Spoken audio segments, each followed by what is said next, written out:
Wish you all a very happy merry Christmas. আমি generally একটু ঘরকোনো, কিন্তু তার মানে এটা না যে কোনো স্পেশাল ডেজেও বাড়ি থাকবো। তাই এই ক্রিসমাসে আমি আর আমার ফ্রেন্ড মিলে বেরিয়েছিলাম সন্ধেবেলাতে। আমাদের মেন উদ্দেশ্যই ছিল চার্চে যাওয়া, কারণ ক্রিসমাসের দিন চার্চে না গেলে মনটা ঠিক ভালো লাগে না। তো আমরা নন্দন থেকে ঘুরে তারপর গেছিলাম চার্চে, সেন্ট পলস ক্যাথেড্রাল। কিন্তু চার্চের সামনে পৌঁছে দেখলাম চার্চ তো 4টের সময় বন্ধ হয়ে গেছিলো, তাই মনটা একটু খারাপ হয়ে গেছিলো। যাই হোক, এত দূর এসে গেছিলাম, তাই চার্চের বাইরের ডেকোরেশনের কিছু ছবি তুললাম। এরপর আমরা গেছিলাম পার্ক স্ট্রিট, যেটা আমি নেক্সট মিনি ব্লগে শেয়ার করব। কিন্তু আমি বাড়ি ফেরার পর আমার এই ক্রিসমাস ট্রিটা সাজালাম। এই গাছটা গত 7-8 বছর ধরে আমি যত্ন করে রেখেছি।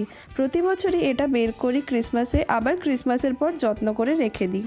এনিওয়ে, আমার ক্রিসমাস ট্রিয়ের ডেকোরেশন কেমন লাগলো কমেন্টসে জানিও কিন্তু।